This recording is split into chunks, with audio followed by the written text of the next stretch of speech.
Hello, everyone, and welcome to the Telemann Fantasia Project. Today, some musical analysis.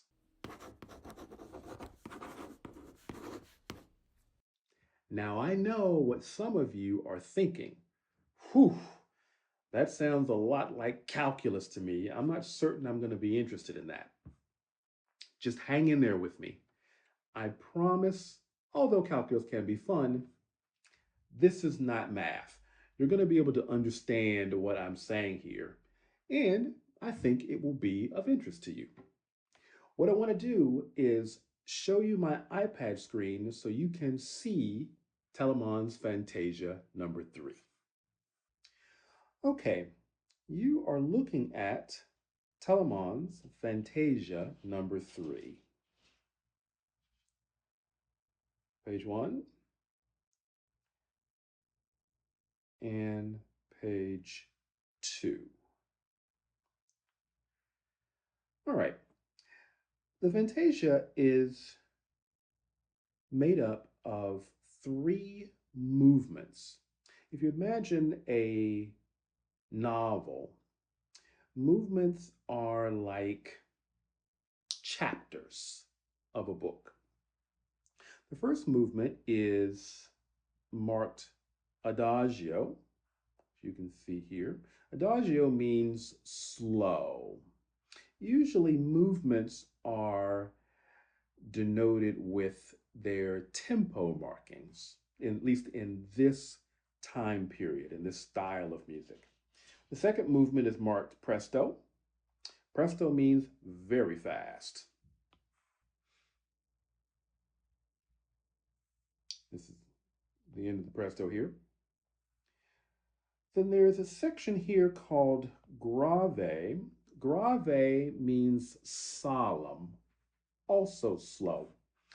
In this time period and this style of music, between a middle movement and a final movement is usually a improvised short section that acts as a transition between those movements. And that's what this grave section is. And then the final movement is vivace. Vivace means lively or brisk. That's more of a character description than tempo. So 3 movements or 3 chapters of this particular musical book. When you're faced with a new piece of music, one of the first things you want to do to get a handle on it is to understand its structure. And one of the building blocks of structure is the musical phrase. To carry on our novel analogy, novels made up of chapters. A chapter is made up of paragraphs, and a paragraph is made up of sentences. A sentence is the basic building block of thought. So a phrase is a musical sentence.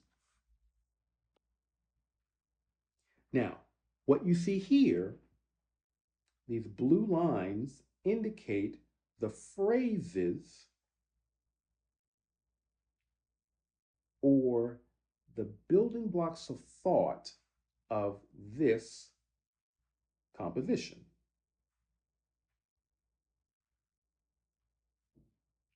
From here to here is a phrase.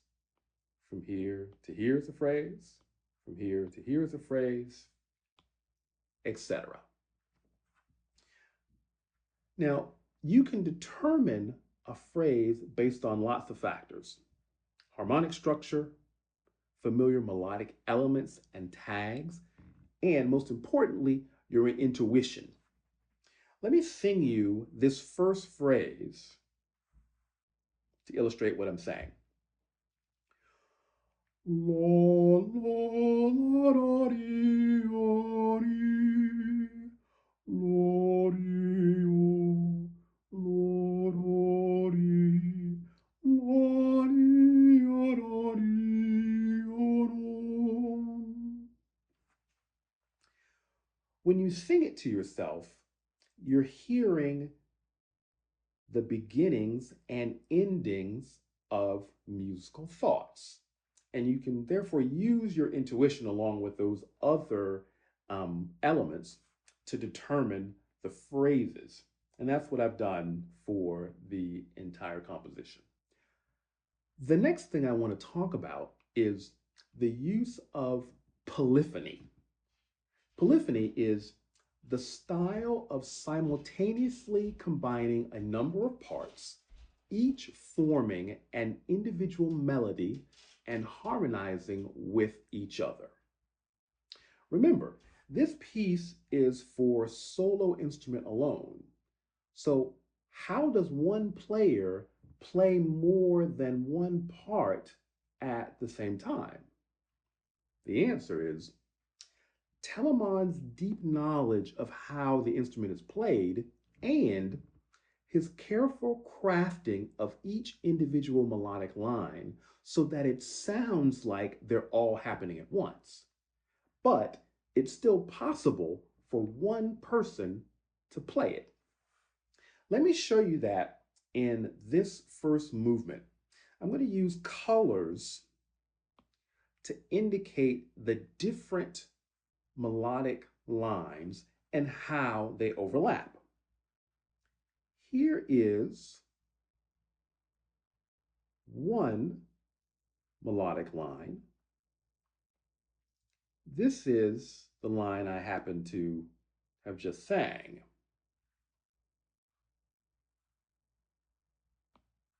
Here is a second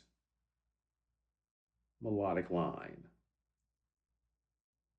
that is happening at the same time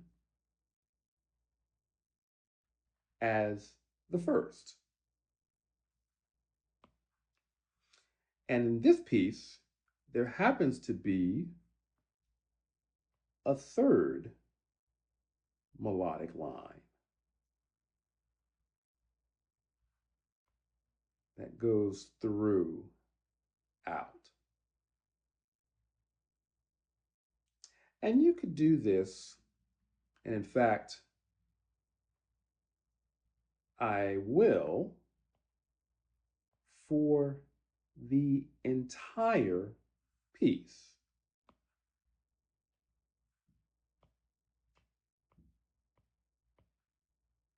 Now, the blue line indicates the top or the highest melodic line. The red indicates the lowest melodic line, or bass line it's called. And the green is the middle melodic line. And you can see how the lines overlap. And so some of the genius, among many things, of Telemann is his ability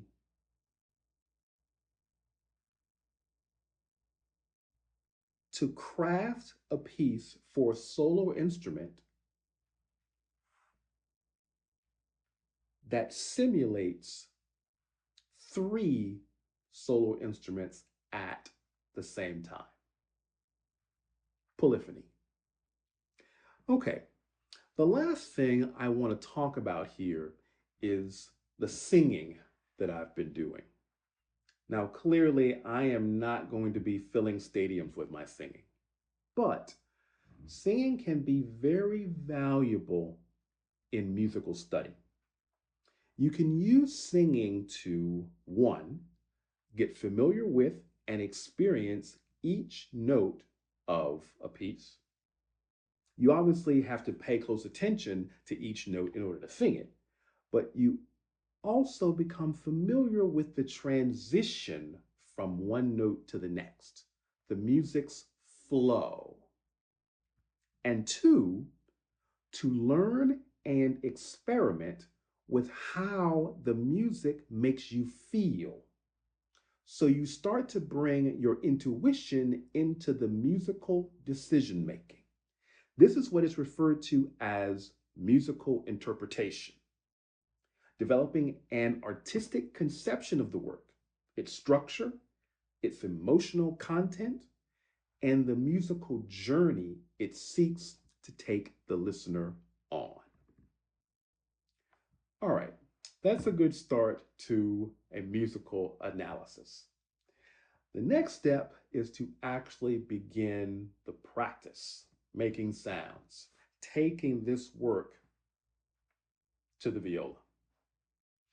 Until next time, thanks for watching.